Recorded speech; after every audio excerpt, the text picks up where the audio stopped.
굿모닝, 좋은 아침입니다. 오늘은 8월 27일 수요일입니다.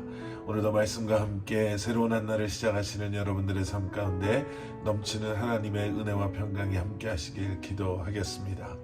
오늘 우리에게 주시는 하나님의 말씀은 에스겔 23장 1절부터 21절까지의 말씀입니다.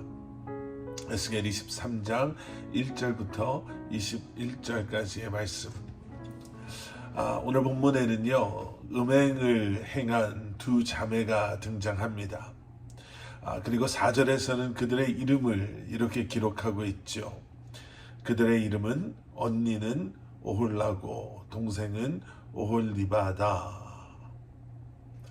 언니의 이름은 오홀라라고 기록하고 있고요. 동생의 이름은 오홀리바다라고 기록하고 있습니다.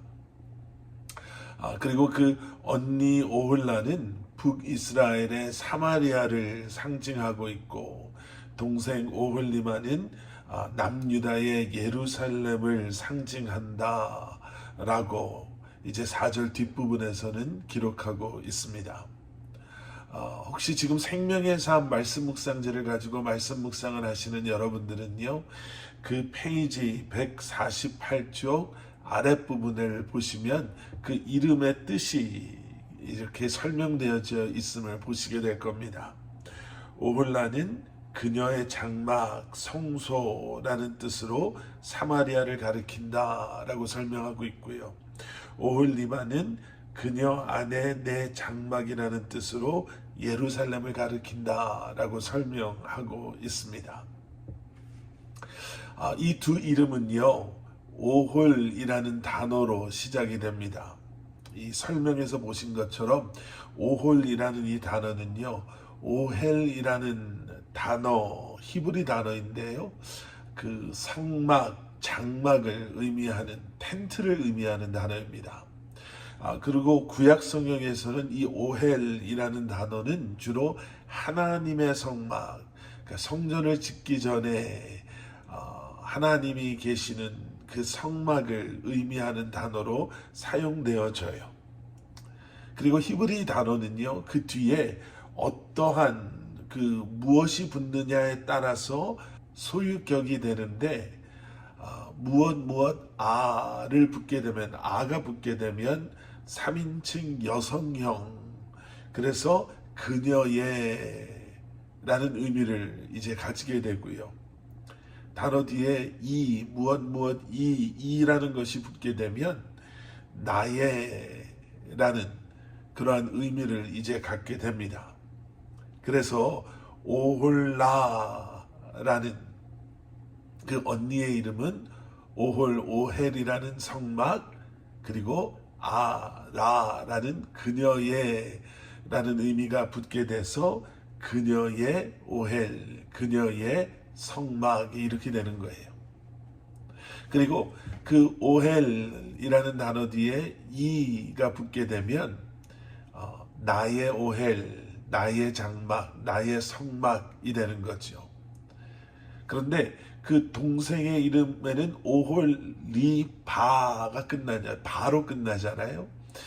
그 바라는 단어는 배라는 안에서라는 단어입니다. 그러니까 어떤 의미가 되냐면, 우리가 본 것처럼 그녀의 나의 성막, 그녀 안에 있는 나의 성막이 되는 거예요. 왜 이렇게 이름에 이렇게 좀 별로 마음에 확 와닿지도 않는 설명을 하고 있는가? 말씀드린 대로 이 언니 오홀라는 북이스라엘의 사마리아를 상징하는 이름입니다. 그 이름의 뜻이 그녀의 장막, 그녀의 성막이라고 말씀드렸죠. 사마리아는 아예 처음부터 하나님의 성막 되고자 함을 포기했습니다. 그러니까 자기의 성막으로 사는 거예요. 자기 마음대로, 자기 계획대로, 자기가 사랑하고 싶은 대로, 자기가 원하는 것을 취하며 살아가는 바로 그 모습을 보여주고 있는 것이죠. 그런데 예루살렘은 하나님께서 지명하신 곳이잖아요. 그리고 그곳에 하나님의 성전을 짓게 하시지요. 그러니까 오헬 리바가 되는 거예요. 하나님의 성전, 나의 성전. 그런데 문제가 뭐예요? 그녀 안에 있는 나의 성전. 하나님의 성전이지만 그녀 안에 있음으로 말미암아 하나님의 성전이었음에도 불구하고 하나님께 택함 받았음에도 불구하고 세상 속에서 세상을 닮아가고 세상을 흉내내며 타락해 가는 것. 우리가 어제도 말씀을 통해서 보았지요. 총체적인 죄악, 예언자나 아니면 제사장이나 나라의 지도자들이나 백성 모두가 죄로 말미암아 타락한 바로 그 모습, 바로 예루살렘의 모습이 그러했다라는 것이죠. 이 이름을 통해서 우리는 하나님께서 지금 우리에게 무엇을 말씀하고자 하시는가를 볼 수가 있습니다. 이미 타락해버린 사마리아. 처음부터 하나님과는 상관없이 나의 장막 되겠습니다. 어쩌면 세상의 사람들의 주장과 다르지 않죠. 그들의 타락을 바라보면서 하나님의 성전, 예루살렘 성전, 예루살렘 역시도 사마리아와 마찬가지의 길을 걸어가고 있기 때문에 그들 역시도 그들의 죄로 말미암아 멸망하게 될 것이다 라고 말씀하시는, 택함받은 하나님의 백성들이 세상 속에서 하나님의 백성됨을 잊어버리고 하나님의 그러한 은혜를 잊어버리고 세상을 끊임없이 사랑했던 그러한 모습이 결국 하나님의 심판으로 연결되어진다라는 것을, 멸망의 이유는 그래서 결국에는 같은 거예요. 남편 되시는 하나님을 버리고 세상의 남자들을 쫓아 그들과 음행을 행하는 것, 바로 그것이 죄라는 것이죠.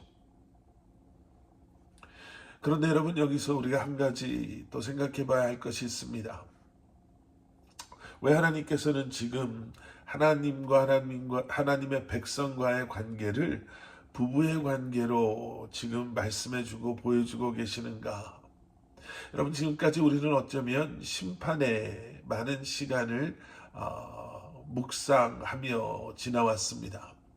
그런데 오늘 이 말씀을 통해서요, 우리는 다시 한번 사랑하는 이를, 그리고 그 사랑하는 이의 타락을 바라보시며 애통해하고 가슴 아파하고 탄식하시는 하나님의 마음을 들여다보게 되는 거예요.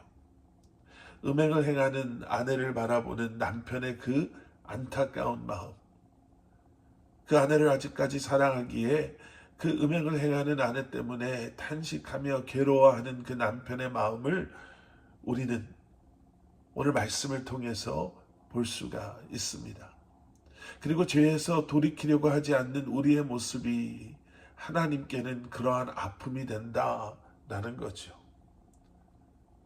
우리 역시도 세상의 쾌락에 빠져 또 세상을 사랑해서 하나님을 멀리할 때 우리를 사랑하시는 하나님의 마음이 이러하다라는 것을 지금 보여주고 있습니다. 여러분, 지금 무엇을 사랑하고 계십니까? 또 무엇을 위해 살고 계십니까? 세상 속에 살아가고 있지만 세상을 사랑하는 것이 아닌 하나님을 사랑함으로 세상 속에서 순결한 하나님의 신부로 살아가는 것, 하나님만을 사랑할 수 있는 저와 여러분들이 될 수 있기를 다시 한번 주님의 이름으로 간절히 축원합니다. 함께 기도하시겠습니다. 사랑의 아버지 하나님, 택함받은 우리가, 하나님의 사람인 우리가 오직 하나님 한 분만을 사랑하며 세상 속에서 신랑 되신 예수 그리스도를 사랑하는 마음으로 이 땅에서 우리에게 맡겨주신 귀한 소명과 사명을 감당하며 살아갈 수 있도록 은혜 내려 주시옵소서. 우리 안에 남아있는 불순종의 모습들, 경건하지 않은 모습들, 아직도 세상을 사랑하는 마음이 남아있다면 이 시간 완전히 성령의 불로 불태워 주셔서 깨끗하고 순결하고 거룩한 신부로 이 한날을 살아가게 하여 주시옵소서. 예수 그리스도 이름 받들어 간절히 기도드렸사옵나이다. 아멘.